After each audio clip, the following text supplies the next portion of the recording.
El artista que hoy nos acompaña ha ganado todos los premios. Es premio de menor a mayor, premio nacional de artes plásticas, es premio Príncipe de Asturias, es premio Velázquez. Su pintura es no solo conocida, sino muy apreciada.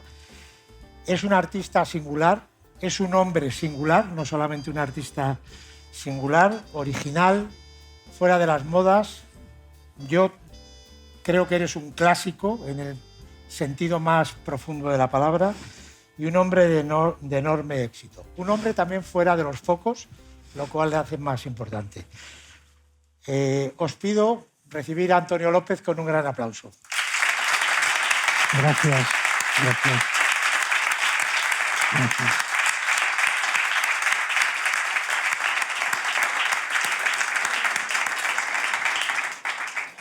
Bueno, Antonio, te contaba antes lo felices que estamos de que nos acompañes. Sí. Y te quiero agradecer la generosidad y lo fácil que lo hiciste cuando te propusimos que vinieras al club. Y encantado, y nosotros encantados, ¿no?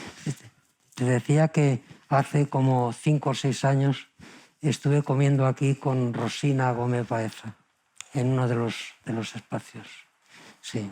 Sí, yo recuerdo aquel día porque nos encontramos. Es un club de postín, ¿eh?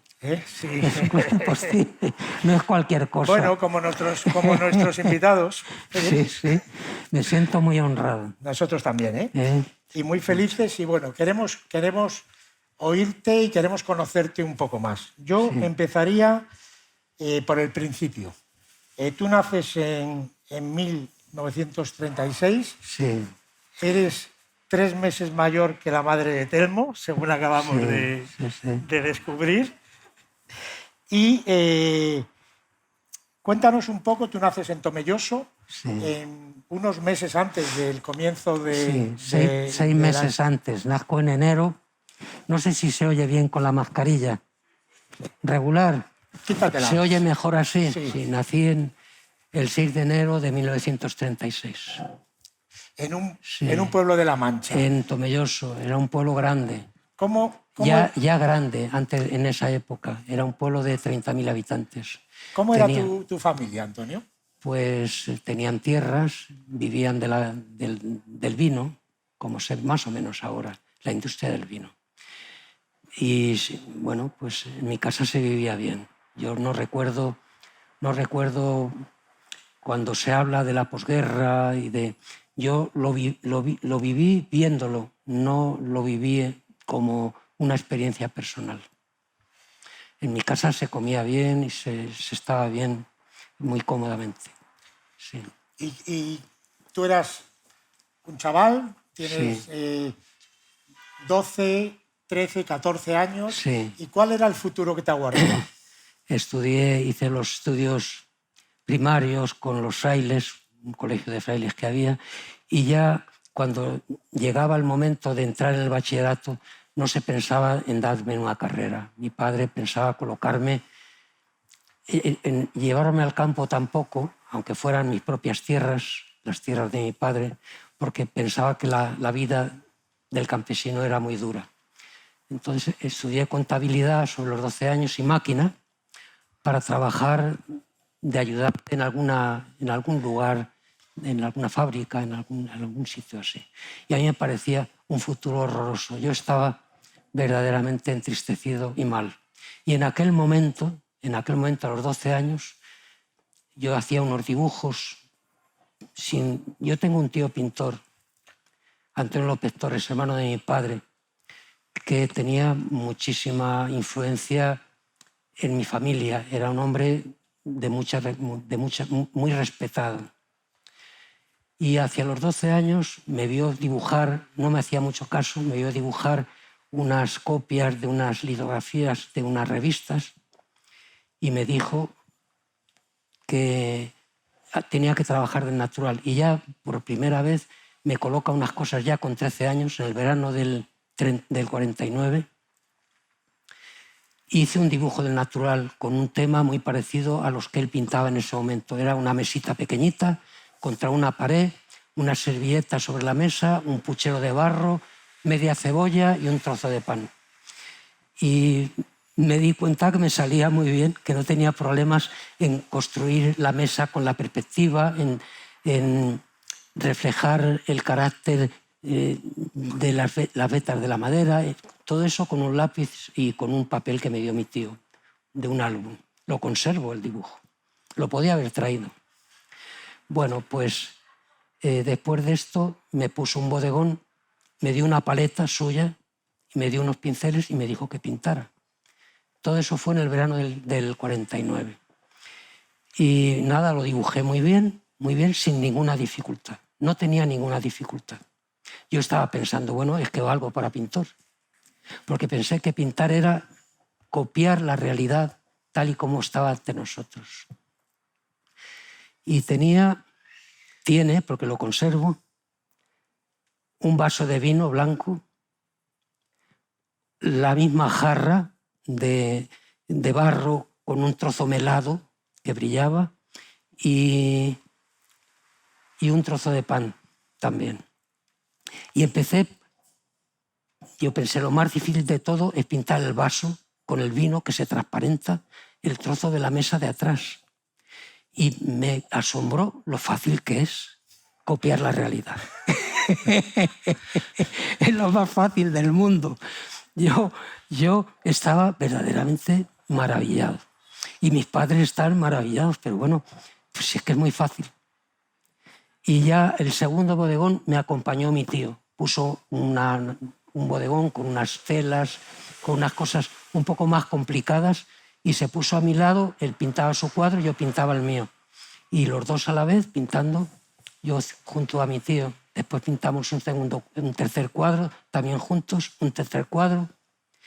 Y mientras mi tío convenció a mi padre de que me debía de traer a Madrid para estudiar pintura. No se imaginaba lo difícil que era eso. Era muy difícil. Y bueno, mi padre cedió y en octubre pues me trajeron a Madrid para preparar el ingreso a Bellas Artes, que consistía en un dibujo de una estatua como de 1 metro de grande. Me preparé en el Casón del Buen Retiro, que entonces era un museo de reproducciones, donde estaban todas las esculturas antiguas, griegas, romanas, renacentistas. Era un sitio fantástico. Que ahora están en un anexo del Museo de Escultura de Valladolid, ¿no? Pero una parte, ni la 10ª parte. Aquello era, si cometieron alguna persona verdaderamente nefasta, de quitar ese museo. Un país que casi no hay esculturas, quitar ese museo. La Venus de Milo, la Victoria de Samotracia, todo lo que había era... Yo cuando entré allí, me quedé... Cuando entré en el Prado, fue una decepción tremenda, pero cuando entré y vi todo lo que hicieron los griegos, todas esas figuras de esas mujeres y esos hombres, esas Victoria de Samotracia que volaba sobre la proa del barco, debajo del techo de Lucas Jordán, yo me quedé, yo pensé, el arte es muy grande. Tuve esa sensación de que era muy grande y muy hermoso. Total, estuve allí dibujando allí con otros chicos que estaban haciendo como yo. Después por la tarde iba a una escuela de arte y oficios que estaba en Pacífico. Me dejaron una pensión y me quedé aquí en este nuevo camino. Yo feliz, acordándome, supongo, de mis padres, pero pensando que me había tocado Dios, que había sido una fortuna enorme el cambio que tenía. Y además es que me salían los dibujos, me salían muy bien. Y pasaste el examen con buena nota. En junio, cuando acabó el curso, que acababa a finales de mayo, se hacía el examen en la Escuela de Bellas Artes, que estaba en la calle Alcalá, antes del casino, en el comienzo. ¿Dónde está ahora el museo? Donde está la academia. La academia. Sí, donde está la academia. Entonces, la academia y la Escuela de Bellas Artes compartían el espacio. Éramos pocos, por curso unos 40, y estuvimos por turnos dibujando el canon de Policleto. Y me aprobaron el ingreso. Me aprobaron. Fuiste uno de los chiquillos que fueron admitidos, ¿no? Tenías 14 años. Yo tenía 14 años, pero eran ellos y ellas como mis hermanos mayores. Yo era mucho más joven que los demás, que cualquiera de ellos. Tendrían 18, 19, 20, 21, 22. Yo era llamativamente joven. Carmen Lafón ingresó un año antes, llevándome 2 años. O sea, ingresó a los 15. Y Isabel Quintanilla ingresó a los 16, me parece. Y era una edad baja, pero yo ingresé a los 14. Y este es el grupo de aspirantes a pintores con los que tú te encuentras allí y con los que forjas una gran amistad, ¿no? Eso, claro, son 5 años y en el comienzo no conoces a nadie. Conocía a alguna persona que había trabajado allí, había dibujado en el Museo de Reproducciones. Pero bueno, hasta que encuentras los amigos, tardas. Yo tardé un par de años. Me gustaba mucho la escultura. En el primer curso, que se llamaba preparatorio, se compartían todas las disciplinas. Eran 4 asignaturas. Era pintura, escultura, dibujo y religión. Entonces, por primera vez conozco lo que es modelar. Y el profesor era muy bueno. Empecé con un busto de Góngora. La pintura eran cacharros que te ponían, bodegones, y en el de escultura no era modelo vivo, eran bustos griegos, grecorromanos, trozos de pies que modelabas con barro. Y me resultaba tan difícil modelar que no salí de la peana, no sabía construir la peana. Llegó el profesor, me dijo unas cuantas cosas y lo entendí todo. Se llamaba Manuel Laviada. Y bueno, pues fue un placer trabajar durante todo ese curso, que era de 4 a 6, en la clase de modelado. Modelar. Conocer el lenguaje de la escultura. Yo no lo conocía y me pareció tan maravilloso, me fascinó tanto, que dudé si pasarme de pintor a escultor, porque ya en el segundo curso, o en el primero, el siguiente, ya tenías clases distintas. Y digo en mi casa que en vez de pintor voy a ser escultor y me matan. Total, que hasta 5 años después, en el último curso, que tenía tiempo libre, no vuelvo a coger el barro y a seguir modelando. Y no lo he dejado hasta ahora. Yo soy un pintor que podía ser escultor, pero no conoce el lenguaje primero de la escultura. Hacer la armadura de una escultura no la sé hacer, tengo que llamar a personas que me lo hagan, tengo que pagarles. Y si lo hago yo, pues se me puede caer la figura. O sea, toda esa parte no la conozco. Pero la escultura es una maravilla, es como eso que yo sentía cuando empezaba a pintar y a dibujar, que es fácil. El lenguaje es muy fácil. Es muy fácil. Es difícil inventar algo que tenga valor, pero es muy fácil hacerla, porque prescindes del color, prescindes de la luz y trabajas sobre la pura forma. Modelar esto de barro es más fácil que pintarlo. Lo mides y lo haces igual. Lo pintas y lo puedes pintar de 1000 maneras. Depende de la luz, depende de qué siglo hayas nacido. O sea, la escultura tiene una capacidad de medir, de comprobar, que no tiene la pintura. La pintura te mueves en un espacio mucho más, no imaginativo, más... Entra más toda la cantidad de cosas personales que en la escultura. En la escultura también, pero de otra forma. Antonio, ¿qué vida haces en aquellos años en los que un chaval entre los 14 y los 19 años vive en Madrid, una ciudad ajena? ¿Qué vida haces? ¿Vives en casa de algún familiar? ¿Cómo te organizas? Yo estaba en pensiones. Estaba en el primer año me preparé, vivía en la calle de la Cruz. Yo iba siempre buscando, me enteraba de sitios más baratos. Ahí me cobraban 27 pesetas. Encontré uno preguntando durante el curso que costaba 25 y me fui a una familia que alquilaba un huésped, un estudiante o algo así, para ayudarse. Y allí me fui, en la calle del Arroyo. Después otro más barato en la calle de la Independencia, al lado de Ópera. Hasta, bueno, más o menos así. Sí. Yo hubiera crecido más y hubiera comido más esos años, aquí en Madrid. Oye, en esos 5 años, ¿qué amigos tienes en la escuela? El primer amigo que yo tuve, fuera de unos estudiantes, compañeros de pensión que me adoptaron, y cuando me vieron solo, cuando se fueron mis padres, me quedé solo en la mesa comiendo y me llevaron a donde ellos estaban comiendo, porque eran extremeños. Y me hice muy amigo de ellos, me protegían mucho. Y claro, yo tenía 13 años, entonces ellos ya estaban estudiando la carrera de farmacia 2 y otro veterinaria.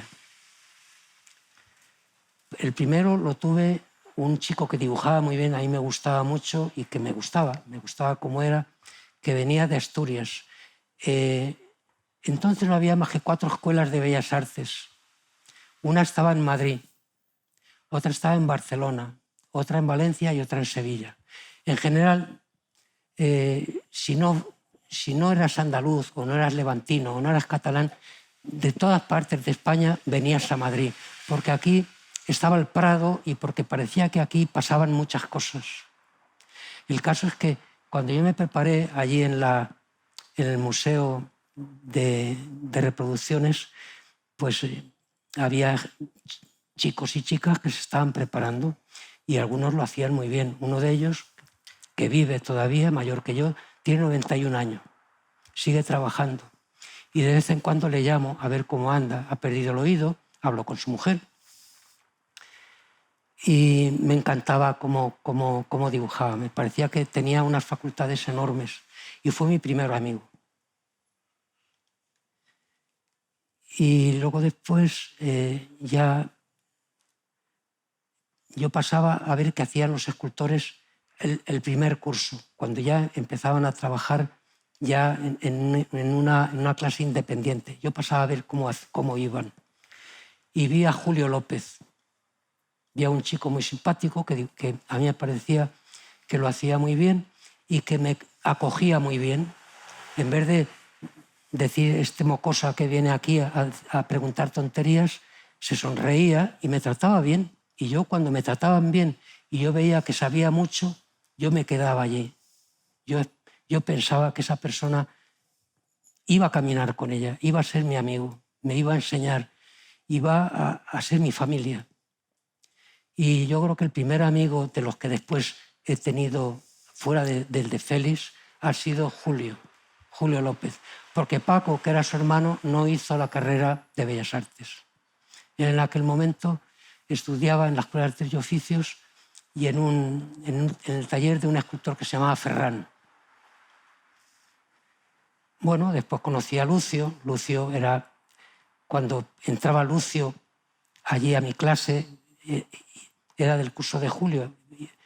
Llevaba un año y ingresó un año antes que yo.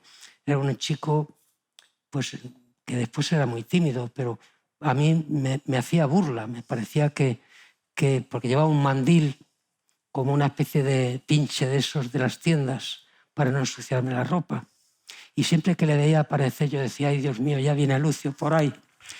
Hasta que al final se hizo amigo mío. Sí, tuvimos amigos comunes y al final Lucio cedió y vio que no era un niño repipi, un niño que tenía solamente habilidad, sino que era capaz de sentir y de entender cosas. Sí.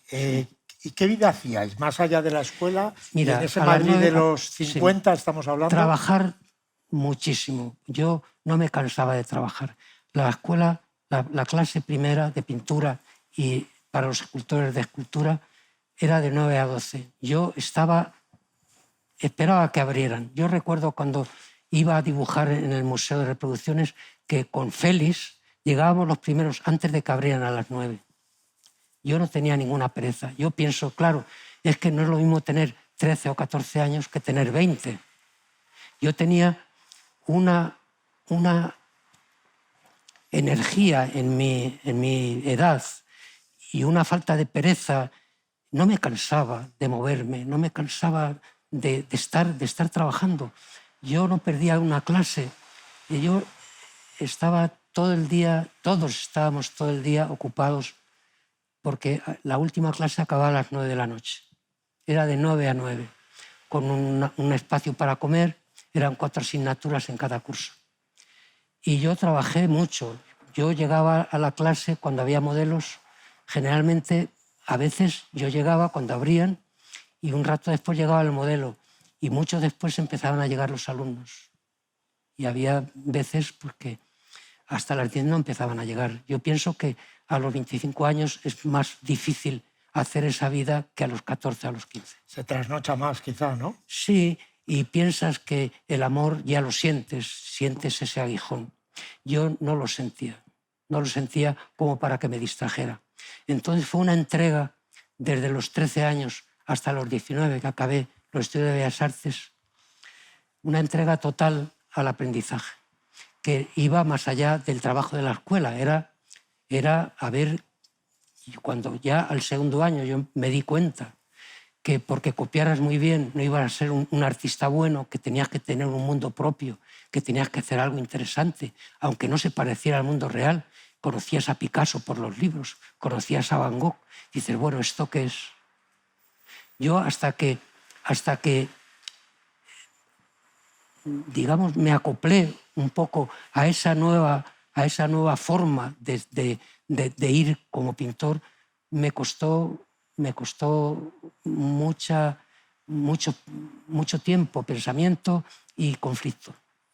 Y te fue creciendo, tú notaste que te fuiste haciendo pintor allí. Ahí te quedas. Una vez que ves que no sabes muy bien cómo se hace, que no hay fórmulas, sí, así es ya toda tu vida. Yo estoy haciendo lo que hago y yo no sé si lo que hago está muy bien o no. ¿Cómo se mide todo eso? Luego después vas conociendo gente. Yo cuando estudiaba Bellas Artes había cuadros en la Escuela de Bellas Artes, cuadros de pintores del 19, que a mí me parecían que estaban muy bien pintados. Y la gente que me parecía más inteligente, más lista, más preparada, decía, esto no es interesante, esto no interesa, así no se puede pintar. Oías esas cosas. Eso, un profesorado que era bueno, porque a mí me enseñaron mucho, eran pintores y escultores buenos, que habían sido famosos en su juventud. En aquel momento estaban, digamos, arrollados por la modernidad, aunque dijeran que no era la modernidad, ya era la modernidad. Ya a finales de los 40 ya entraba la modernidad. Ya había una manera de hacer el realismo, no se hacía la abstracción, se hacía el realismo, pero se hacía de una manera que se viera que era moderno el que lo había hecho, que no era un pintor del 19, ni del 18, ni del 17. Y yo conviví ya en aquella época pues con ese juicio de los inteligentes, algunos, que amenazaban con que cuando salía de la escuela a ver qué iba a pasar, que la cosa no era el copiar la realidad. Bueno, en fin, el mundo de la pintura es un mundo para hablar un mes. O un año. O un año, sí.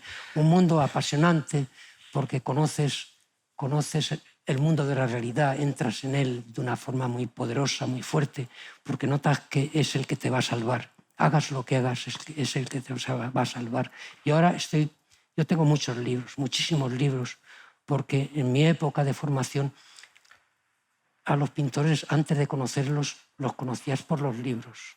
En la biblioteca, yo iba todos los días, casi todos los días a la biblioteca, entre una clase y otra por la tarde que la abrían. Y allí había libros de Picasso, de Cézanne, de los impresionistas, de lo que para entonces era la modernidad para mí, ¿no? Y yo la modernidad la entendí enseguida. Enseguida entendí entendí a Picasso como ejemplo de un artista moderno, de lo que era la modernidad, era la máxima modernidad. No digamos Dalí. Picasso para mí a los 18 años yo estaba muy influido por Picasso. Yo siempre he trabajado del natural y eso me ha salvado. Pero había un eco de Picasso, de Cézanne, muy fuerte. Yo ya estaba situado en esa corriente de lo que era la modernidad. Hasta que no conocí la abstracción, la abstracción nos empezó a rodear y era un lenguaje que echaba fuera el mundo real. Hasta que no lo entiendes, tardas. Es decir, que sin tema, sin más armas que la propia pintura y las formas y los colores, resulta que basta para transmitir emociones. Eso es algo que ha sido muy importante y es muy importante, en mi caso, el llegar a comprenderlo. Yo lo comprendí muy pronto y para mí ha quedado como grabado de una forma muy intensa que la pintura tiene que tener valor por sí misma, que la escultura tiene que tener valor por sí misma, que puede ser la Venus de Milo, que puede ser un desnudo muy bien hecho, que puede ser, qué sé yo, una victoria, la victoria de Samotracia, tiene que tener un interior cargado de emoción y de algo que tiene que ver con la abstracción, porque es algo que no tiene medida, que no puedes medir. Entonces, en el mundo antiguo la gente lo tenía porque trabajaba con el mundo objetivo, pero yo pienso que los dioses y la naturaleza en el mundo antiguo estaban tan cerca de los hombres que el mundo cotidiano se llenaba de grandeza. Cuando tú ves una escultura egipcia o cuando tú ves una escultura griega, notas que hay algo profundamente sobrenatural. O sea, el busto de Nefertiti, cualquier cosa que elijas, el escriba, ya no hablemos de los dioses, de esas figuras enormes que están ante los templos. El hombre enseguida encontró un lenguaje muy cerca de los temas verdaderamente grandes que han acompañado al arte, de una manera natural, porque vivía bajo el sol, bajo la luna, bajo la lluvia, la muerte estaba al lado, la vida, todo era algo tan poderoso, tan fuerte, que eso nutrió un arte verdaderamente fantástico. Todavía no se ha superado todo eso, no se ha superado. Se ha hecho una pintura que está en el Prado, en todos los museos, una pintura fantástica, muy hermosa, muy llena de detalles, que ha gustado muchísimo a la gente que la podía pagar. Pero esa grandeza la ha intentado recuperar el arte moderno, a ver si eliminando el mundo objetivo podía entregarse al mundo interior sin intermediarios, pero es muy difícil. Y ahí estoy. Luego hablamos algo de... Entonces, estoy ahora pintando una flor. Hace un rato estaba pintando una flor que ayer hice un cuadrito pequeñito de esa flor. Ha seguido la flor muy bien y he empezado otro cuadrito pequeñito de esa flor. Es un enigma tan enorme como un dios. Explicarlo es que es imposible. Entonces yo pienso que cuando sientes muy profundamente algo de eso que tú estás sintiendo profundo, que no puedes decir si eres pintor más que pintando, si eres escultor esculpiendo, si eres músico haciendo música, no se puede explicar con palabras. Tú cuando acabas luego volvemos a Sí. tu cuadrito, que rompe uno de las leyendas urbanas de Antonio, ¿no? Antes hablábamos un poco del tiempo. Dice, ayer me hice un cuadro. Pero Sí, bueno, esto claro.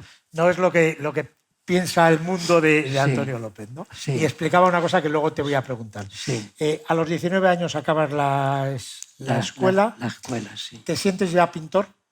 ¿Te sientes pintor en ese momento? Yo me sentí pintor Yo tuve una crisis, tuve una enorme en unas vacaciones. Yo las vacaciones me servían de mucho, allí en Tomelloso, eran larguísimas, iban todo el mes de junio, julio, agosto, septiembre, y hasta 1 de octubre no empezaba el nuevo curso. Y yo no me cansaba de pintar, yo quería seguir pintando. En el comienzo era seguir el impulso de mi primera idea de que la pintura o el dibujo era copiar el mundo real. Llegó un punto, el segundo año, el tercer año, las terceras vacaciones, en que yo noté que no era coger unas cuantas cosas y pintarlas. Tenía que pasar algo. Y no lo encontré en todo el verano. Yo me pegué un susto horroroso. Yo pensé, ya no soy pintor. Cosas así me han pasado unas cuantas. ¿Y cómo salías? No es un grifo que abres así y sale el agua. Puedes abrir el grifo y no salir el agua. O salir y no verla. O salir y no verla.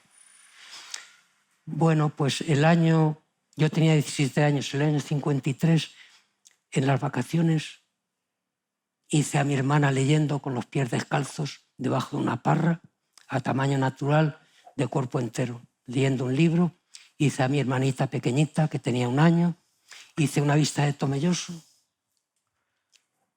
y intuí que ya estaba pisando un territorio, digamos, mío o propio, por decirlo así muy rápidamente. Ya tenía una tarea, ya tenía algo, un encargo que realizar. Alguien me había encargado algo. Entonces, hasta que ese alguien, que no sabes quién es, te encarga el trabajo, ya no te lo encarga nadie, ya no hay encargos, como en otras épocas. Yo no he tenido prácticamente encargos. Entonces, el encargo es un impulso amoroso hacia una relación con algo que está cerca de ti, en tu entorno. Pues yo en el año 53 encontré ese espacio, entré en ese espacio. Y ya no he encontrado que ese camino ha ido, ese espacio ha podido irse haciendo mayor o más complejo, o más así, o más rico, más como quieras llamarle, pero ya estaba el espacio. Ya estaba de toda la inmensidad que hay en el mundo del hombre, en todo su día, desde que despierta, en toda su noche, que duerme y que sueña, en toda la cantidad de cosas que pasan en su vida, tiene que elegir algo. Eso es una cosa que a mí me parece la clave. La clave para el pintor, la clave para el cineasta, la clave para todo artista que está haciendo las cosas a su gusto. Ya no tienes a un papa o a un cura o a un párroco o a un señor que te está diciendo lo que tienes que hacer. Ya tú eres tu propio guionista. Eres tu propio guionista. Y hay cineastas que todavía necesitan guionistas. No todos los cineastas pueden trabajar con un guión suyo. Almodóvar puede, y no siempre.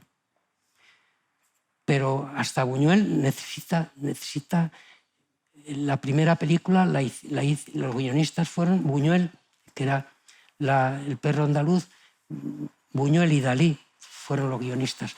El guión es fundamental. El guión quiere decir qué es lo que quieres hacer. ¿Qué es lo que quieres hacer? O el encargo también es el guión, ¿no?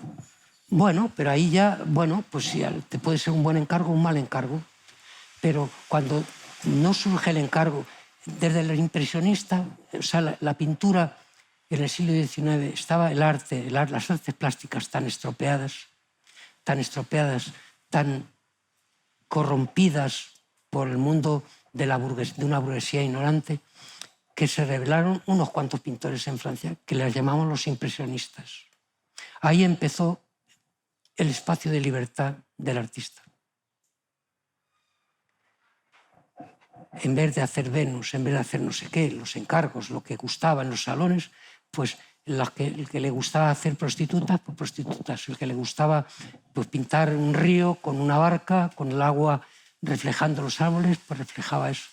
Eso fue un quiebro, yo creo que más que del arte de la pintura, fue un poco del mundo. El mundo necesitaba liberarse también en la Iglesia. Yo creo que surgió en muchos sitios. Surgió en la ciencia, surgió en todas partes. Pero hablando de la pintura, en la pintura surgieron estas personas y nos abrieron el camino. Y dijeron, haced lo que os dé la gana. No va a pasar nada. Vais a encontrar siempre a alguien que os quiera escuchar, que está deseando que digáis algo que no se ha dicho o que se ha dicho de otra manera. Antonio, Y ellos fueron. Antonio, te quería preguntar, tú acabas la escuela, acabas la academia y te quedas a vivir en Madrid. Pregunto. Yo, sí, claro. Yo acabé en la escuela y me fui a mi pueblo a ver dónde iba a ir. Ya mis padres pensaban que habían hecho un sacrificio enorme y yo pensé, bueno, hay una solución, hacer el servicio militar voluntario. Yo sabía que tenía que seguir en Madrid. En Madrid yo intuí que estaba todo lo que yo me podía ayudar, mis amigos. Aquí había, pues, bueno, pasaban cosas que no podían pasar en otro lugar, dentro, sin salir de España. Entonces, pues, hice el servicio militar voluntario, 2 años en el Ejército del Aire, aquí en Madrid, en el Ministerio del Aire. Y bueno, fueron 2 años más en Madrid. Me salió una exposición en el Ateneo. Todo ha sido como una carrera, que te coge,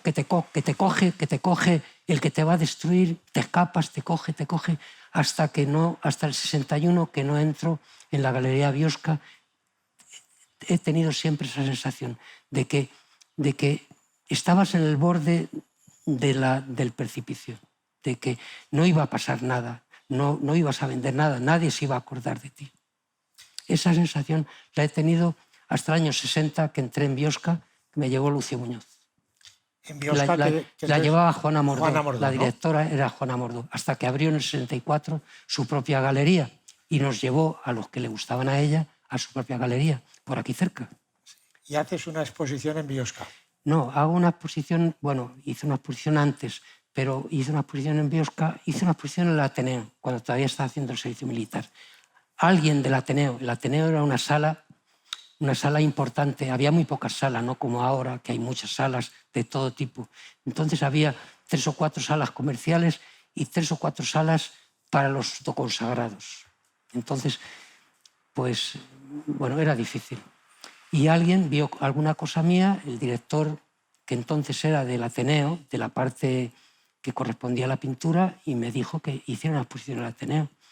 Hice una exposición en el Ateneo en diciembre del 57. Todavía estaba haciendo el servicio militar. Y fueron pues como 20 días. Pues pasaron como 15 días y allí no se vendía absolutamente nada. Y yo estaba desesperado, yo pensé, esto es el final, a ver qué hago. Llegó Fernando Higueras, un amigo mío, arquitecto. Se puso en marcha, estaba estudiando arquitectura, conocía a Pepito Serrano Súñer, era estudiante de arquitectura, compañero de estudiantes de chicos de familias bien. Y me empezaron a comprar cosas, todos. Y me salvaron, me sacaron adelante. Todo ha sido un poco como un milagro. Todo ha sido como un milagro. Oye, como curiosidad, ¿qué valía un cuadro tuyo en el año 57? Pues lo he recuperado. En el año 57, el cuadro que he recuperado de esa época es un cuadro así, como de 60 por 60, de la parra de mi casa. La parra al sol, con el sol, que para mí fue muy complicado, lo pinté en el año 55. En esta exposición llevé cosas del año 55 hasta las últimas del año 57. Pues ese cuadro me salió bien. Está muy influido por Cézanne, pero está hecho ante el natural. Tú puedes estar influido por un pintor, por Cézanne, por Picasso. Si estás estás en relación con la realidad, no te lo quieres inventar, la realidad te va a salvar. Esa es mi experiencia. La realidad te salva. Ahí está Picasso, ahí está Cézanne, ahí puede estar Pissarro, puede estar la pintura que a ti te gustaba. Pero lo que de verdad ha tirado de ti, lo que durante días ha estado alimentándote y haciendo que vuelvas cada tarde, es esas uvas rojas, esas uvas de una parra que le llamaban de Gallo, que era la que estaba pintando. Pues 3.000 pesetas. Lo vendiste en 3.000 pesetas. En 3.000 pelas. Lo compró la novia que era de Pepito Serrano Súñez, que era de una familia muy bien también. Y aquel éxito, gracias a Fernando Higueras, que hizo de marchante ocasional, ¿no? Sí. Aquel éxito te permite un poco vivir más tranquilo, me imagino, ¿no? Voy a contar algo que es una anécdota que es expresiva de todo esto que estamos diciendo. Ya éramos muy amigos, Lucio, Julio, Paco y yo. Éramos muy amigos.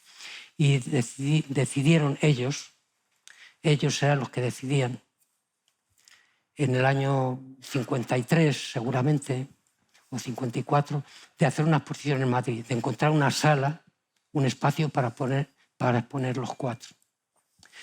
Bueno, pues por esos milagros de la vida, un compañero de curso de Julio y de Lucio era de Granada y era muy amigo, era pintor, era muy amigo del director general de Bellas Artes de la época, de entonces. Total, le dieron para nosotros el espacio de la Dirección General de Bellas Artes. Y allí en enero del 55 hicimos los 4 una exposición en que estábamos bastante, era un espacio bastante grande. ¿Eso era la Biblioteca Nacional? La Biblioteca Nacional, la Dirección General de Bellas Artes, yo no sé ahora cómo se llamará. Entonces era una sala que era para Benjamín Palencia, para Vázquez Díaz, para pintores así. Nos lo dieron a nosotros. Yo estaba acabando Bellas Artes. La inauguramos, gustó, salieron críticas, pues parecía que aquello se tomó en serio. No se vendió ni un clavo. Llegó el día de la clausura, era un domingo por la mañana, y estábamos allí, los amigos habían venido a acompañarnos, no se había vendido nada, ninguno había vendido nada. Aparecieron un grupo de personas vestidos de otra manera. Uno de ellos vino hacia mí y me dijo: ¿cuánto vale toda tu exposición, todos tus cuadros? Mis cuadros eran 12. Di un precio. Todo eso lo cambió. Y ya surgió el milagro. El milagro surgió en el momento de la clausura de esa exposición.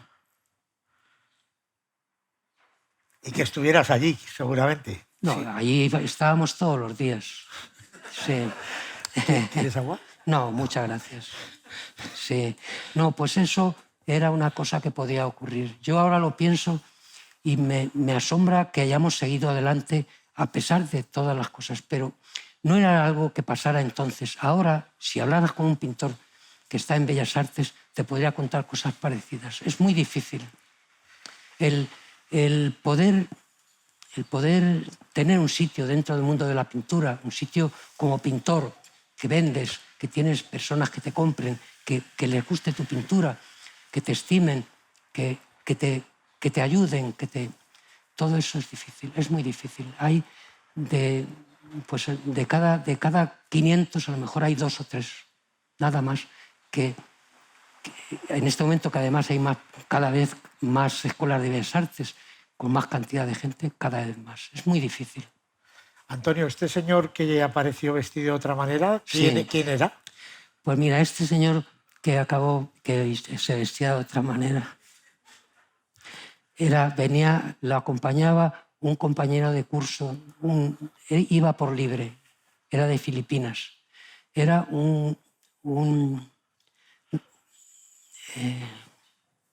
la gente que tú le encargas a alguien que te ponga el piso bonito. ¿Cómo se llama? Decorador. Un decorador. Entonces empezaban los decoradores. Un decorador, el que era más famoso de Madrid, se llamaba Duarte Pinto Coelho. Este vino con Luis Escobar, no conocíamos a nadie de esta gente. Luis Escobar era el actor. El gran Luis Escobar, sí, sí, era bastante mayor que este hombre, a mí me parecía un hombre muy mayor. Pues se quedaron muy encandilados con la obra nuestra. Nos compraron cosas, nos presentaron a gente que nos compraba, a compañeros, viajeros, personas que venían a España en aquella época. Nos salvaron la vida. Nos salvaron la vida. ¿Tus colegas también vendieron ese día? Ese día no, solamente vendí yo. Fuiste odiado, ¿no? pero ya estaban ahí. Esas personas estaban ahí. Te pagaste unas cañas Sí. en el Gijón, ¿no? No me acuerdo. De vez en cuando nos invitaban a comer y les hicimos gracia a estas personas. Tú tenías en ese momento 21 años. Yo tenía 19 años. 19. Sí, en el 19, en el 59. No, en el 55 tenía 19 años. 55. Sí. Oye, pues qué suerte. Sí, una suerte enorme. Yo he tenido una suerte enorme. Yo pienso que me la habré merecido. Pienso, ¿no? Seguro. Sí. No, porque además tuviste más suerte, ¿no? En aquellos años de Madrid, también, además de empezar tu carrera y empezar a vender, conoces a una persona que ha sido la persona fundamental en tu vida, ¿no? Sí. Conoces en la escuela a María Moreno, A Mari, sí. con quien te Sí, casas sí. en el año Claro, 61, claro. ¿no? Yo a Mari la conocí en el año 54, iniciando el último curso, y ella empezaba el primero. O sea, fue por un curso. Por un curso no la conocí. Era compañera de Isabel Quintanilla y de otra chica, iban siempre las tres juntas. Amalia Avia. No, No. Amalia no hizo los estudios de Bellas Artes. Bueno, te he cortado, perdona. Sí, era otra chica. Y a Mari la conocí en el año 54. Y ya, bueno, pues nos veíamos allí en los pasillos. Y Mari me parecía una chica, una mujer ya para casarse. Yo me sentía monigote. Pero en algún momento, ya en el año 56, ya empezamos a salir. Y os casáis en el 61. Nos casamos en el 61. Fue un noviazgo un poco largo. Y habéis hecho una vida de dos pintores viviendo juntos, ¿no? María era una gran pintora también. Es una gran pintora, sí. Cuando nos casamos, yo tenía ya la certidumbre de que podía vivir de la pintura. Yo ya había renunciado a la enseñanza, pensaba que ahí no tenía que entrar, que tenía que dedicar todo mi tiempo a pintar, que había un espacio para mí dentro de la pintura. Y así fue. Después estuve 5 años de profesor en Bellas Artes, pero porque me invitaron a dar clases y porque me hizo ilusión volver allí, pero no porque lo necesitara realmente. Yo he vivido siempre de la pintura. Y eso ha sido una cosa que me ha permitido poder pintar a lo mejor más de lo que a lo mejor hubiera pintado si no hubiera sido así. Con María, ¿hablabas mucho de pintura? Con Mari. ¿De qué hablábamos con Mari? Hablábamos de nosotros. Yo pienso que hablaba circunstancialmente, podíamos hablar de pintura, podíamos ir al Prado, podíamos ver juntos alguna exposición. De pintura siempre hemos hablado, pero hablaba más con Paco de pintura, o con Lucio, o con Julio, que con Mari. Con Mari era una relación muy distinta. Sí. Pero bueno, éramos los dos pintores. Y luego, cuando ya estáis casados, desde el punto de vista como pintor, el vivir con otro pintor, con una pintora, ¿te ha aportado a ti mucho? Yo lo viví como algo natural. Yo creo que casi todos los que yo he conocido nos hemos casado con alguien muy afín. Y bueno, pues casarte con una pintora, pues tienes que ser, o es una pintora o es una médica, que tiene que ser algo. En aquel momento ya la mujer empezaba a estudiar. Y en este caso pues era una pintora. Yo, cuando la vi pintar, yo había visto alguna cosa de Mari, pero como ya estaba fuera de la escuela, no pude hacer un seguimiento de lo que era su pintura. Pero cuando nos casamos nos fuimos a Guardamar del Segura, que está en la provincia de Alicante, en el mes de agosto, en el mes de julio. Todo el mes de julio nos casamos en junio, al final de junio del 61. Y todo el mes de julio estuvimos en Guardamar, estuvimos pintando. Y cuando nos pusimos al lado, uno al lado del otro, y cuando vi pintar a Mari me di cuenta que tenía que defender su pintura, que era una pintora verdaderamente extraordinaria. Ella ya empezaba a ganar dinero con las clases. Tenía ya tres lugares donde daba clases, tres sitios. Le hice que dejaran los 3 sitios y que se pusiera a pintar. Y sin preguntarle muy bien si era lo que quería o no, pero yo, digamos que le dije que era lo mejor para ella. Y ella me obedeció ahí. Y bueno, pues empezó también su carrera de pintora. Yo ya llevaba años pintando, ya había hecho varias exposiciones. Y ella, pues, en fin, iba como más, un poco más retrasada que yo en ese sentido, ¿no? El año pasado, en plena pandemia, hiciste una exposición antológica muy bella en Valencia. En Valencia, donde una sala completa estaba con cuadros de María Moreno, ¿no? Sí, 2 pequeñas salas, sí. Sí. Fue muy bonito el ver juntos, veros en paralelo, ¿no? Sí. Y darse cuenta de que muchos de los sitios que pintaba María eran o los mismos o parecidos a los que pintabas tú, parecidos. Ella se ha movido, yo me he movido con más libertad que ella, en el sentido de que yo me atrevía, no me daba temor ponerme a pintar la Gran Vía o ponerme a ir a Vallecas, a hacer un cuadro de Vallecas. Esa abertura al mundo yo la hice con menos temores que ella, con menos cuidados que ella. Ella a veces me acompañó a la Gran Vía, pero lo pintaba desde la terraza. Ella no quería bajar a la calle, porque le parecía muy violento pintar en la calle. Y ella ha pintado generalmente más en los espacios más cerca de más de su entorno, más de su intimidad. Y yo me he salido de ese espacio con mucha facilidad. No me ha importado nada. Primero porque yo viví, digamos, sin familia aquí. Y eso me hizo muy libre. Sí, quizás ser mujer era más violento ponerse en medio de la Gran Vía, ¿no? Mari era una persona muy prudente y no era nada exhibicionista, entonces le costaba. Ella llegó a pintar en la calle en la colonia donde vivimos, en la colonia de Los Rosales. Ella iba a pintar allí y, bueno, pues sacaba el cuadro, sacaba el caballete, pero le costaba más que a mí el exhibir, el ponerse a trabajar delante de una posible persona que le podía mirar. No le gustaba. Antonio, ¿cómo se produce tu éxito? ¿Tienes triunfos, haces exposiciones y las vendes? Pero ¿cuál es el momento del éxito de Antonio López? Pues yo he vivido en una especie de oscilación que hace falta tener una buena cabeza para eso.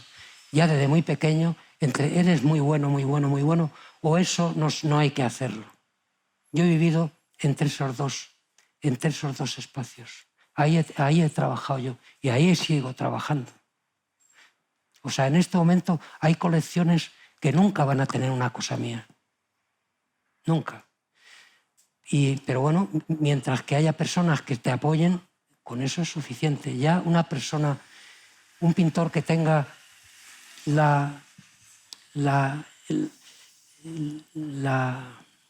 apoyo de todos es imposible. Es imposible. Bacon, pues seguro que mucha gente que tiene Bacon no les gustaría tener a Bacon, pero lo tienen porque tienen dinero y porque hay que tener a Bacon, pero no encuentran placer en verlo. A lo mejor sí, pero a lo mejor no. Entonces hay ya una obligación en la persona que hace una gran colección, o la persona que tiene mucho dinero, en tener las personas que hay que tener. ¿Qué personas hay que tener? Los artistas que hacen un arte que corresponde a su época. ¿Cuál corresponde a nuestra época? Pues ya sabemos cuál es el arte que corresponde a nuestra época. No es la persona que hace un cuarto de baño o que hace una calle. Son las personas que hacen pues, otro tipo de cosas. Sin embargo, mantenerte en tu pintura, en tus ideas, no te ha impedido ser un pintor muy deseado desde el punto de vista artístico, ¿no? Por eso digo que en este momento habrá gente que piense que soy muy bueno y otra gente que diga, qué equivocados están, si todo eso se va a derrumbar. Bueno, pero eso es... Todo eso no vale. El ir fuera de la moda no, tiene eso, ¿no? No ocurre más que, yo pienso, que en el mundo del arte, nada más. No puede ocurrir en la ciencia, no puede ocurrir en el deporte, no puede ocurrir en el deporte. No va a haber alguien que diga, Messi es buenísimo, y otro diga, es horrible, quitarlo de ahí. Quizá en la música, ¿no? Porque es arte. ¿Luis de Pablo es bueno o no es bueno? Pues ¿a dónde va la gente? A ver a Rosalía. ¿Rosalía es buena o no es buena? Pues a mí me parece buena. A mí me parecen buenos los dos. Yo me he acostumbrado, no me ha costado nada, el disfrutar con el arte que hacen los demás, aunque sea muy distinto del mío, pero no es lo frecuente.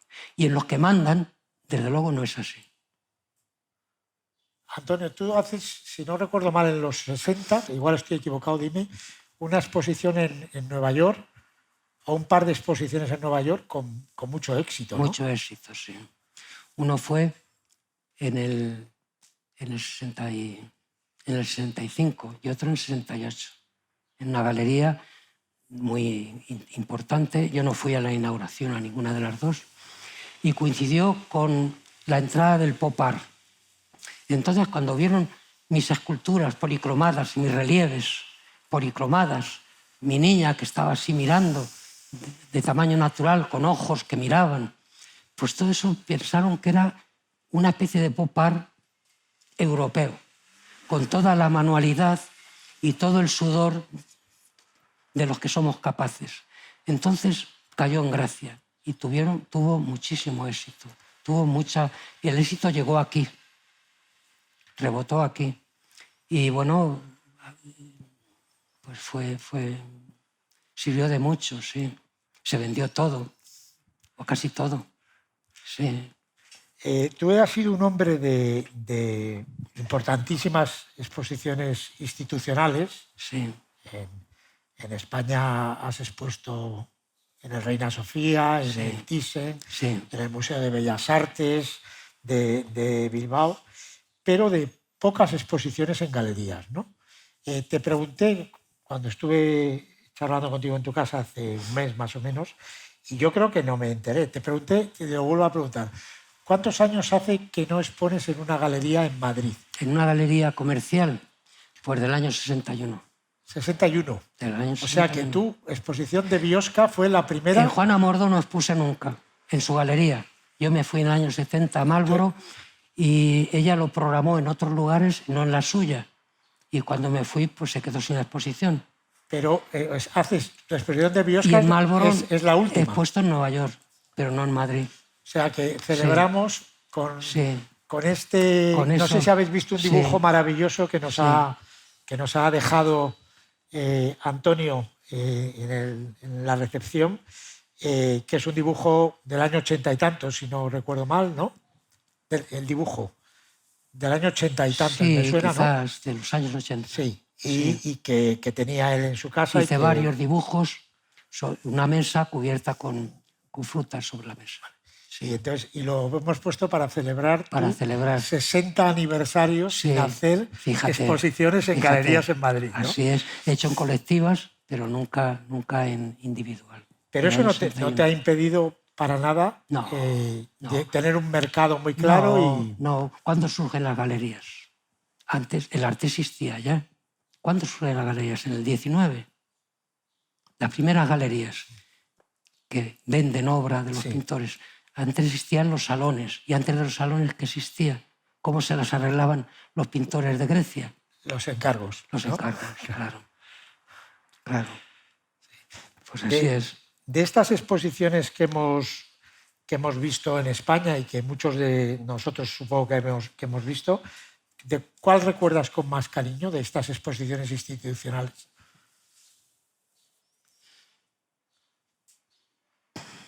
Pues vamos a ver, que haga memoria.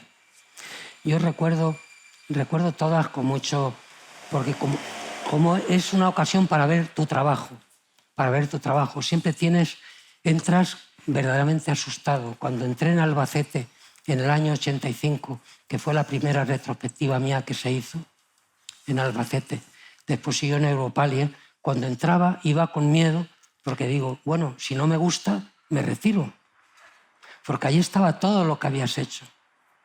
Entonces notas que te juegas mucho como enjuiciador de tu propio trabajo, porque allí lo tienes todo. Depende de la luz, depende de tu estado de ánimo, depende de las cosas que vayan pasando, depende de todo eso. Y he tenido suerte, lo he ido pasando todo. Y la última, que ha sido la de Valencia, para mí ha sido un poco triste, pues que no se ha podido visitar bien, que no hemos ido más que 2 veces. Yo hubiera ido más veces a poderla ver, la mía y la de Mari, a los 2 juntos.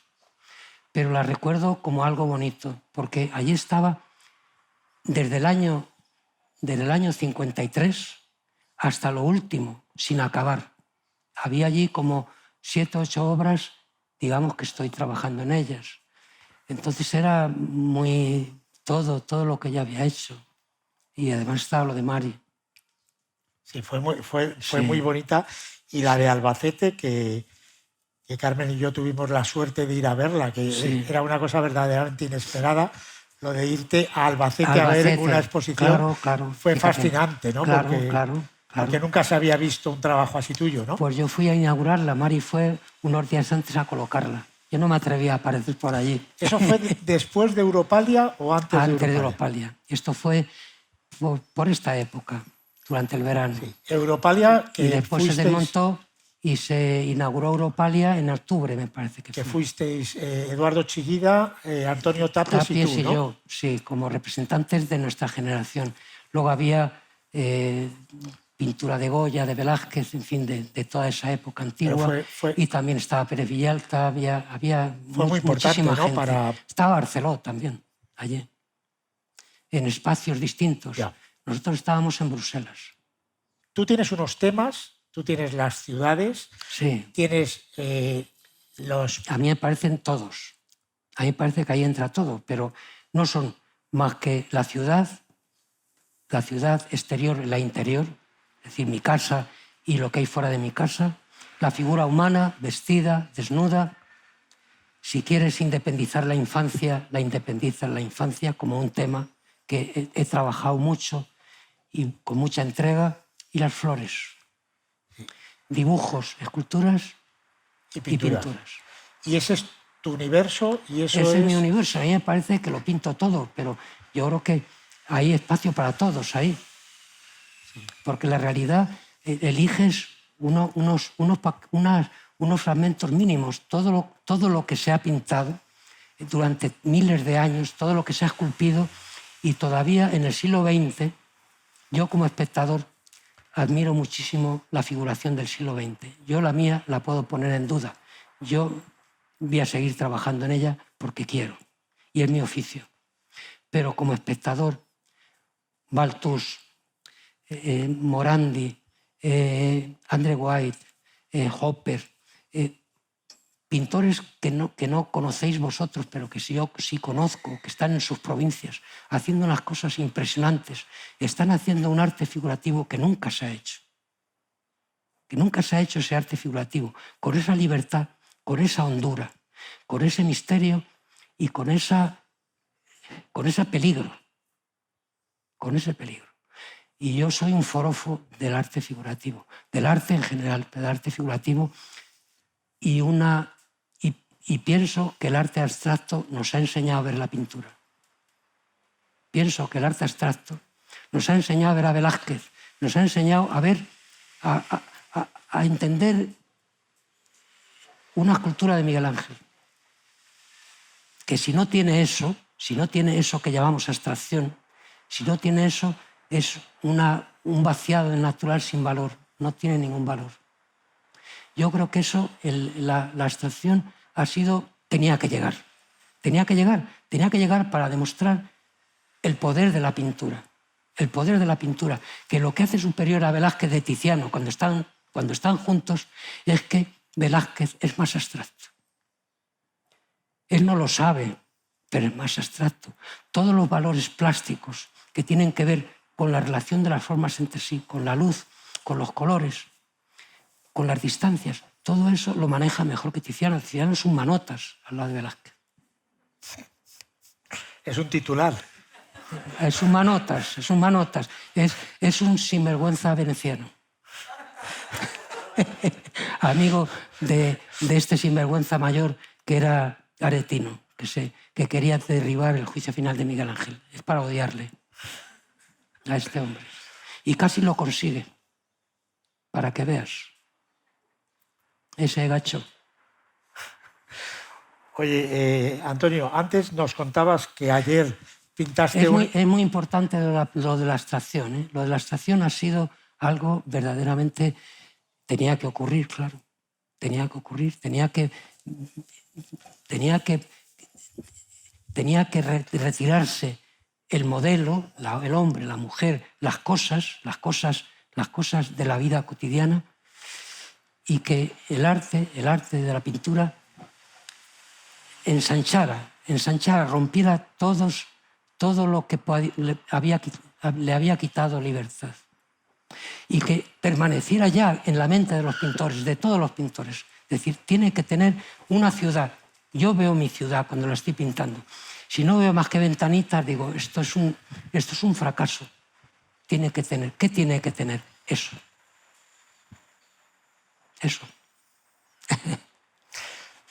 Te quería preguntar, Antonio, nos contabas antes que ayer hiciste un pequeño cuadro con una rosa y que hoy, hasta que te has cambiado para venir aquí... Una rosa francesa que me trajo mi hija María, que la compró no sé dónde, y que el año pasado no le dio rosas, la tenía del año pasado, y este año le ha dado las primeras 3 o 4. Y yo estoy pintando 3. Son muy planas por arriba, como si hubiera pasado, como esta mesa. Y luego tiene por la parte de abajo, por donde se une al tallo, se curva como menos de media circunferencia. Esa es la rosa. De una delicadeza como la piel de la mujer más maravillosa. Como un niño, como una cosa maravillosa. De un color rosa amarillento. Lo tengo allí en el exterior, no lo he querido meter en el interior. Me molesta el viento que hace. ¿Estás pintando en el porche de tu casa? En el porche, allí, tú has pasado por ahí, allí sobre una mesa. Y aunque sean tan delicadas, lleva 3 días y casi se está descolgando un poco, está toda... Era como una circunferencia, como este vaso, así, como una circunferencia. La he puesto frente a mí y era como el disco del sol, con un centro oscuro que se veía entre los pétalos, en el centro, y unos remolinos de pétalos maravillosos. Yo pensé, me dará tiempo a hacer estos remolinos. ¿Cómo se mueven todas las rosas? Se mueven hasta buscar la circunferencia. Una cosa verdaderamente prodigiosa. Esa es la que tengo de frente. Otra la tengo un poco arriba y otra la tengo un poco abajo. El cuadro está centrado por esa rosa redonda, de color pálido, tiene el color de la piel, de una piel preciosa. Nos quedamos con las ganas de verlo. De comérnosla. De verlo. Sí.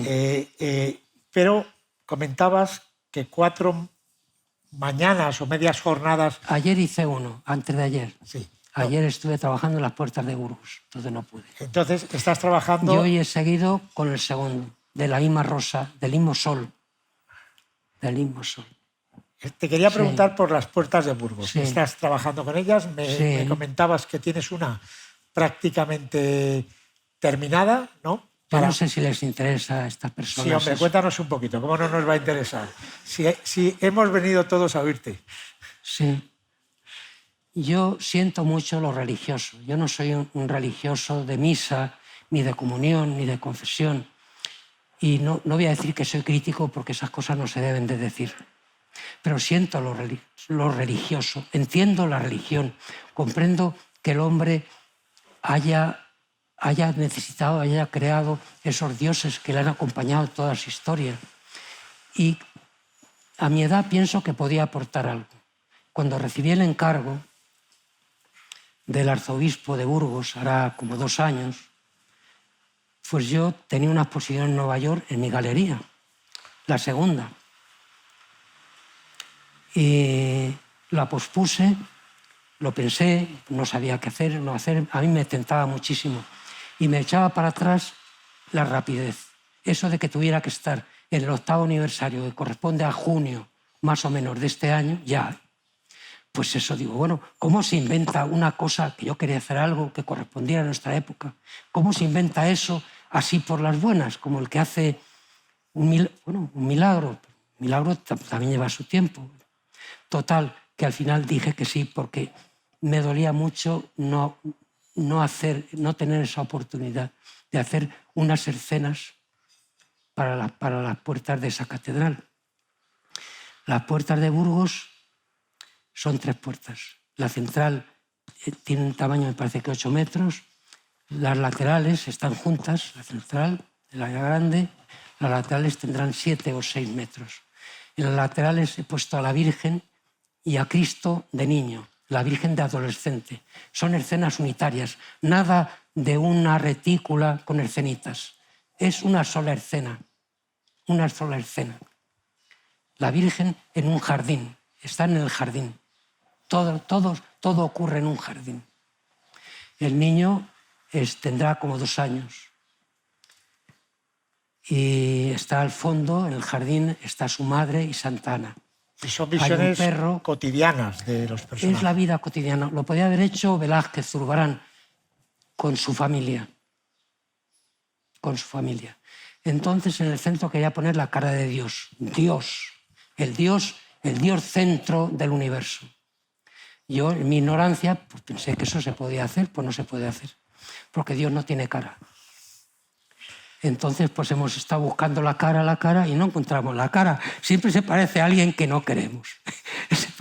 No puede ser un hombre.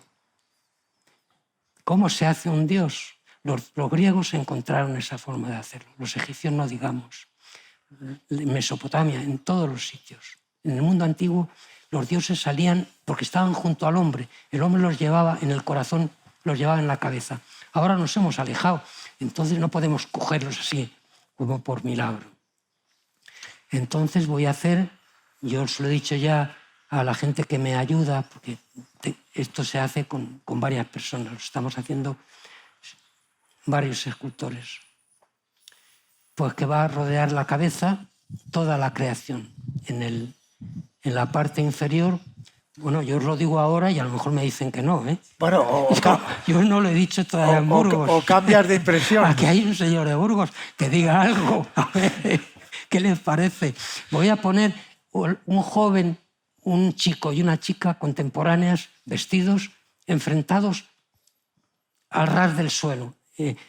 Puedes acercarte y los tienes aquí, en la parte de la cara de Dios, en la parte inferior. La cara va a estar en la parte superior, va a ocupar casi todo el espacio, va a estar la Tierra con sus continentes, va a estar el Sol, la Luna y las estrellas. Y el hombre, y el perro, los pájaros que andan por ahí, en las otras escenas cotidianas. En donde está la Virgen adolescente hay una cosa que vi yo en Roma que no he visto, no he vuelto a ver nunca, que es, no sé qué pájaros son, que hacen unos juegos así, unas ondas, pero miles de pájaros. En Roma iba con Mari. Y estábamos todos allí, como hay tantos jardines, pues no sé si se llamaban estorninos, no lo sé.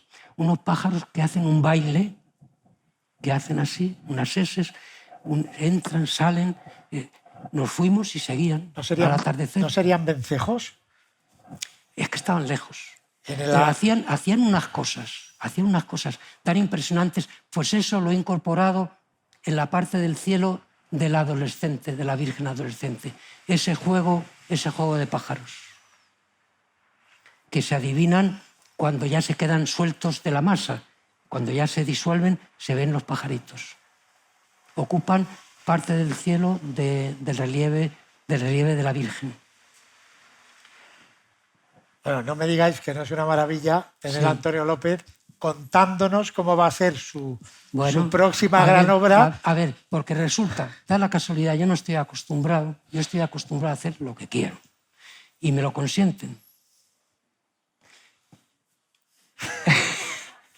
Os digo una cosa muy graciosa. En la primera exposición de Nueva York, yo creo que fue la primera calle de Madrid donde me puse, el primer sitio de Madrid donde me puse en la calle, sobre el asfalto, en la Plaza de Atocha. Me gustaba ese espacio y se ve la Plaza de Atocha, una valla que tapaba una fuente que estaban haciendo en esa época. Hablo del año 64 o 63. Yo vivía por esa zona, por Delicias. Y luego se ve cómo se enfila, es el amanecer, la calle de Atocha, el Hotel Nacional, que está en la esquina. A mí me parecía fantástico. Pero yo me lo llevaba el cuadro a casa, porque claro, me lo tenía que llevar el cuadro y el caballete a casa, porque no tenía dónde dejarlo. Y yo veía el cuadro muy soso.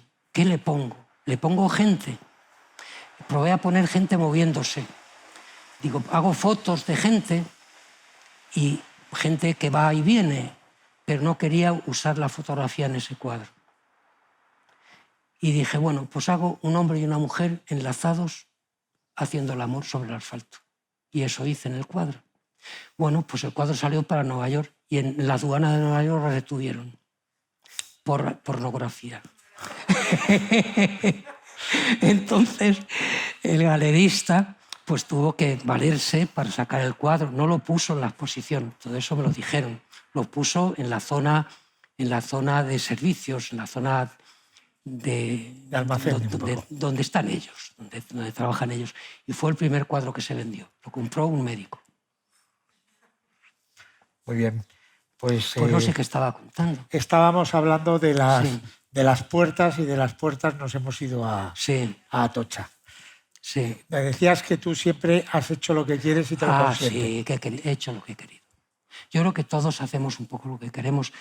Es una forma de hablar, porque no puedes salirte ni de tu espacio ni del espacio que los demás te consienten, que es un espacio difuso.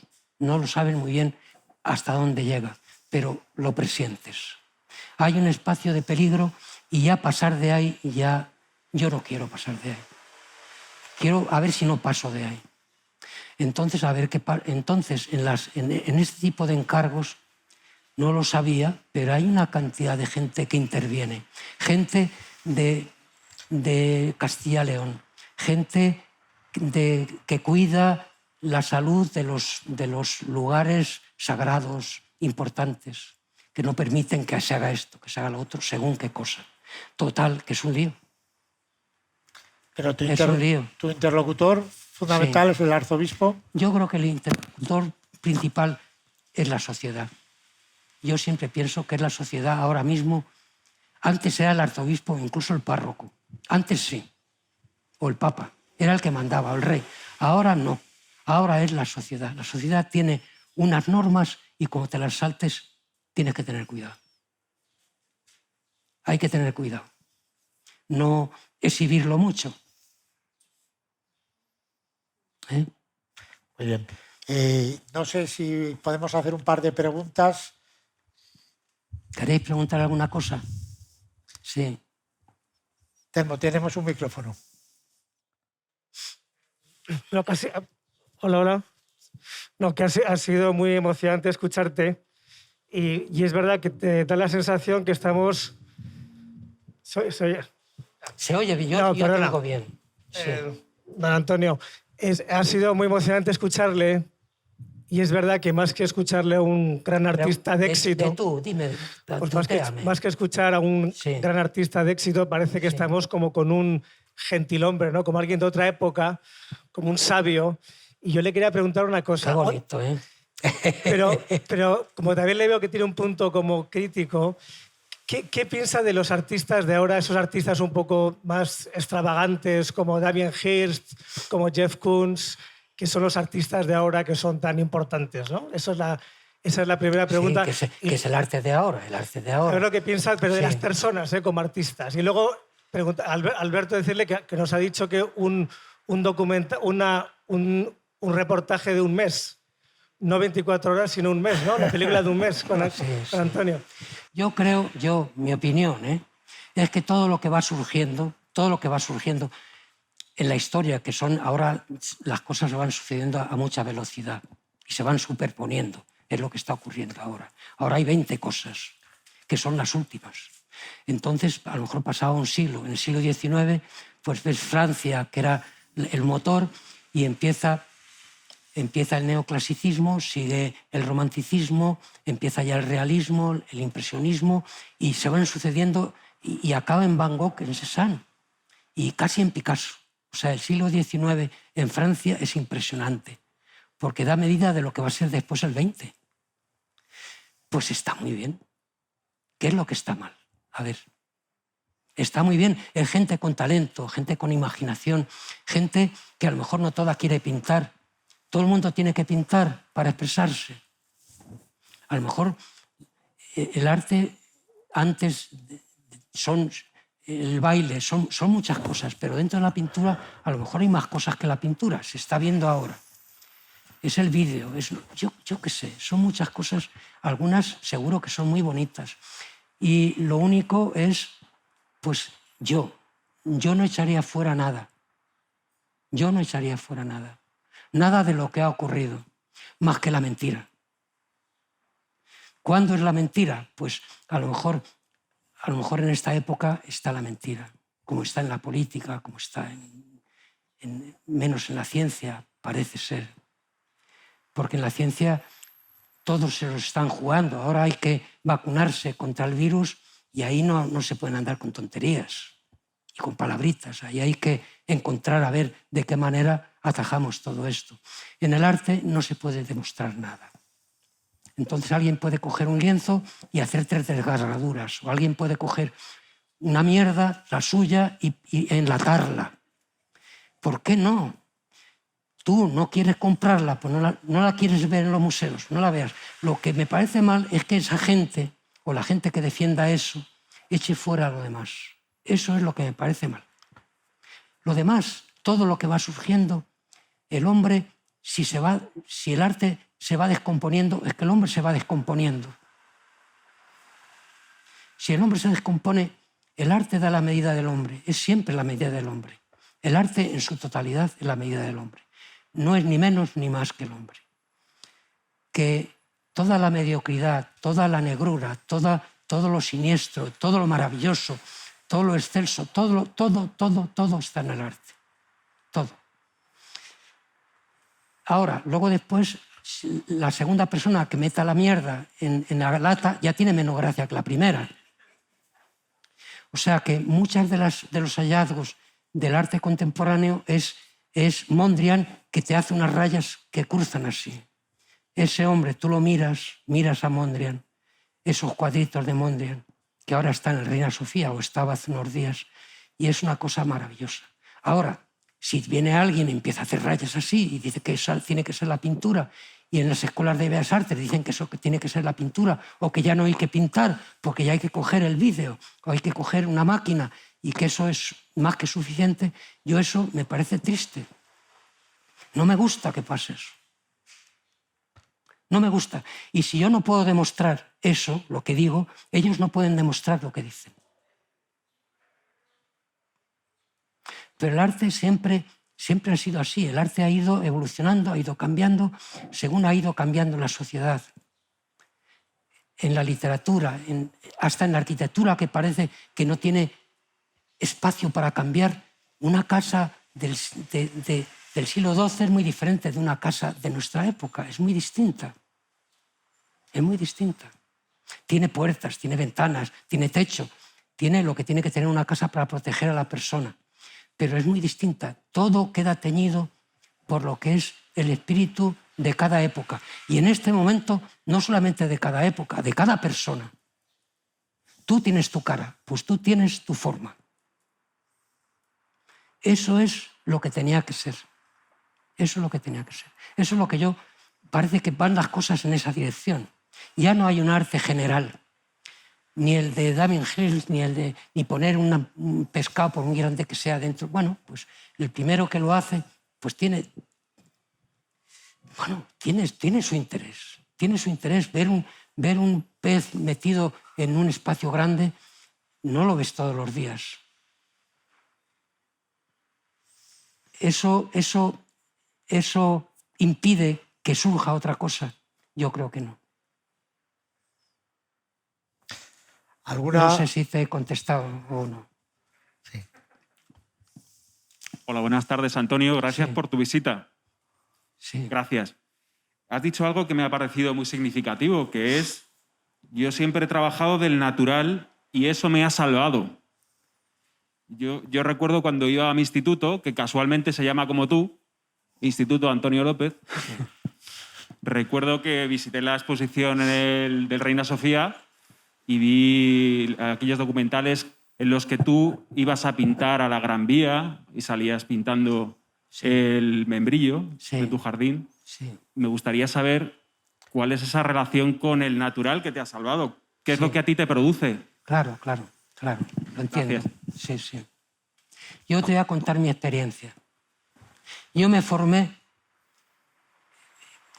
en el comienzo con un pintor que era mi tío, que se llama Antonio López Torres, que él trabajaba siempre del natural, como Sorolla, como Corot, como todos los pintores casi de todas las épocas han usado el natural. Pueden haberlo inventado. Miguel Ángel, no vas a pensar que Miguel Ángel vio el juicio final alguna vez, sin embargo, pintó el juicio final. Y el Bosco no vio todo eso que pintaba, no lo vio. Tú ves el carro de heno del Bosco y él no vio todo eso, pero lo soñó.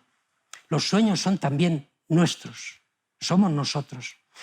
Pero yo empecé pintando del natural y cuando fui a la escuela yo estuve 1 año de preparación y 4 años pintando y dibujando del natural. Los escultores dibujando y modelando del natural.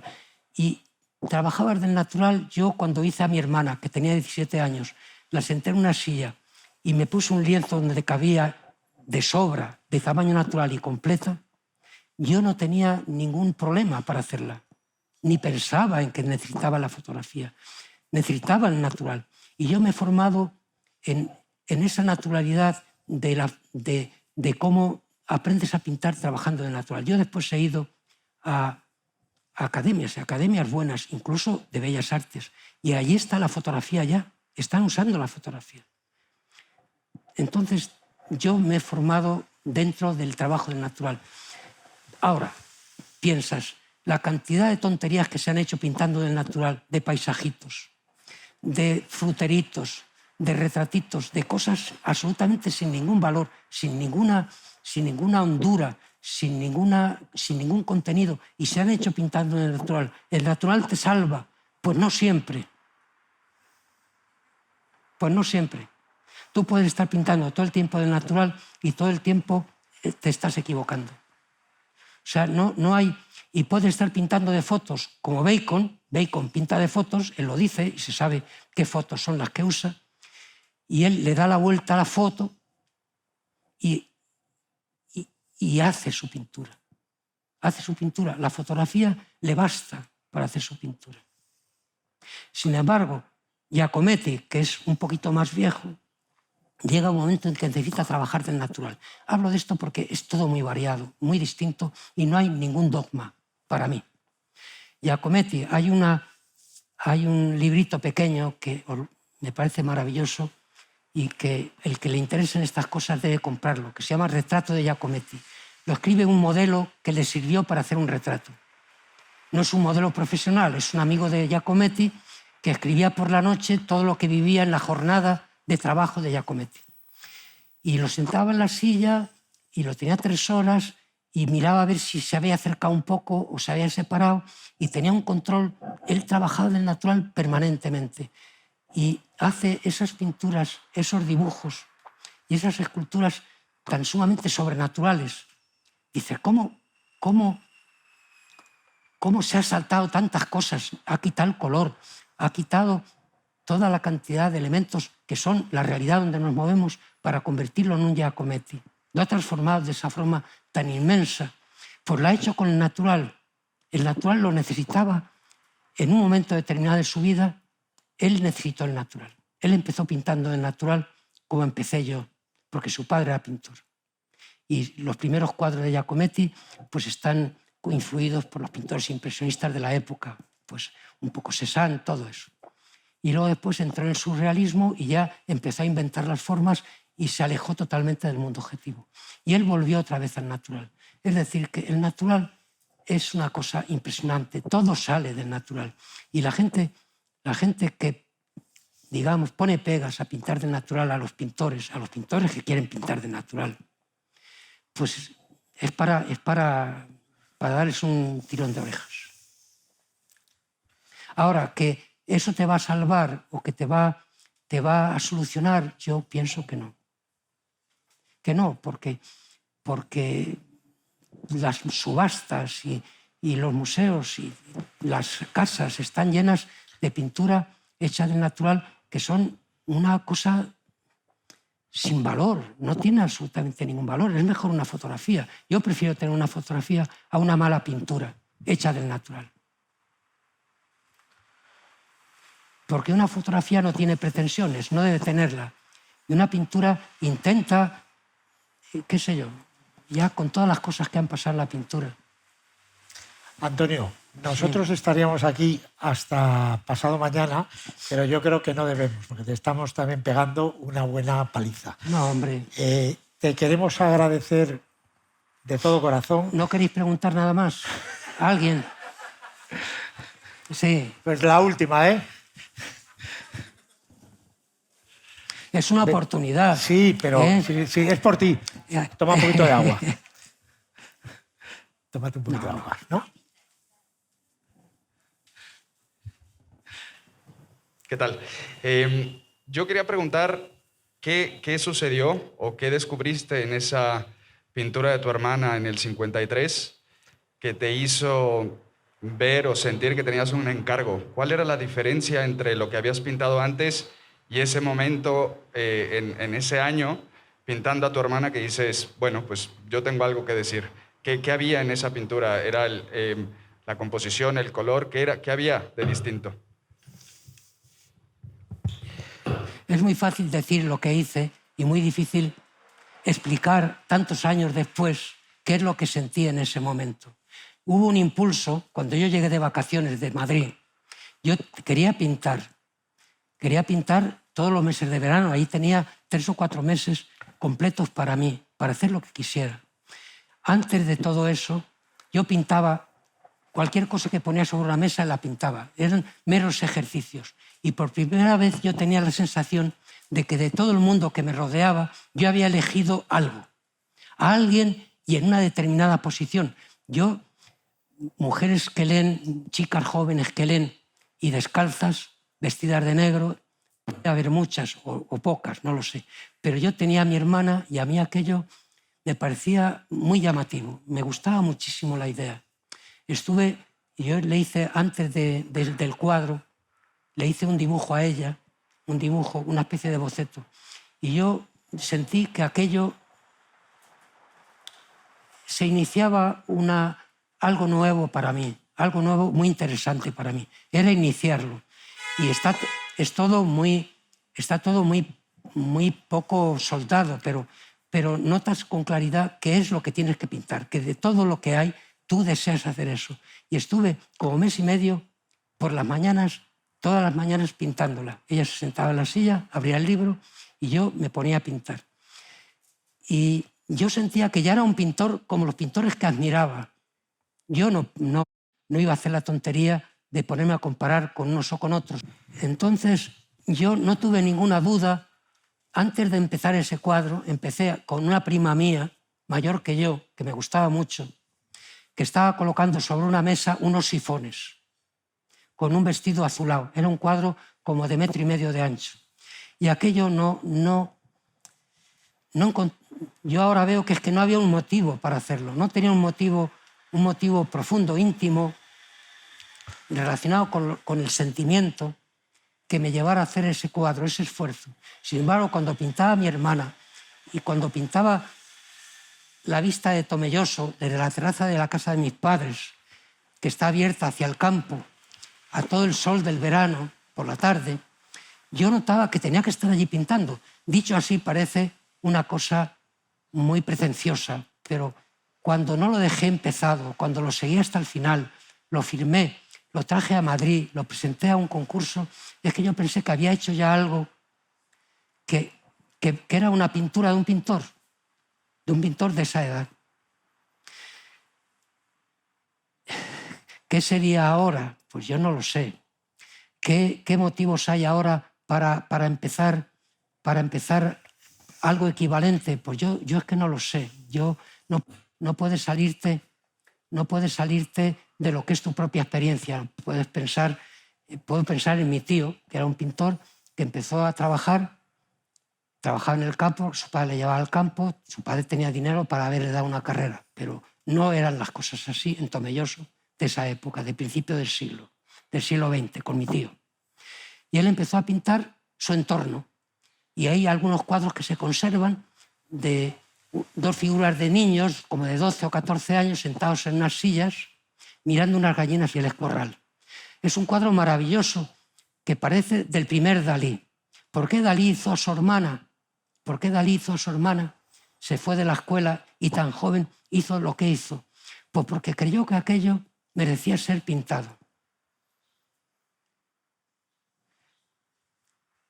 No es más que eso, que merece ser pintado y tú quieres pintar. No, era la época en que el pintor quería pintar. Ahora un pintor a lo mejor quiere o puede manifestarse de muchas maneras. Entonces no había duda de que el pintor tenía que pintar y el escultor hacer escultura. Entonces yo encontré en esos temas una conexión con el mundo, una especie de resumen de lo que es la inmensidad de todos los elementos que te rodean, que lo significaban, lo hacían, que es muy difícil explicarlo. Es muy difícil. Hemos disfrutado muchísimo. Te agradecemos mucho la naturalidad, la verdad que ha habido, que es una palabra que tú has empleado en algún momento, en esta charla. ¿Qué necesitas? La mascarilla está aquí. Esta es la tuya. La verdad que ha habido en esta charla, tu sinceridad, tu cariño. Te debemos muchísimos abrazos que hoy no te podemos dar. Sí. Y te los daremos en cuanto que todo esto se supere. Sí, sí. Porque queremos que sigas viniendo al club. Pues llamarme otra vez. Llamarme otra vez y Perfecto. seguimos. Eso queda tomado y ahora un aplauso.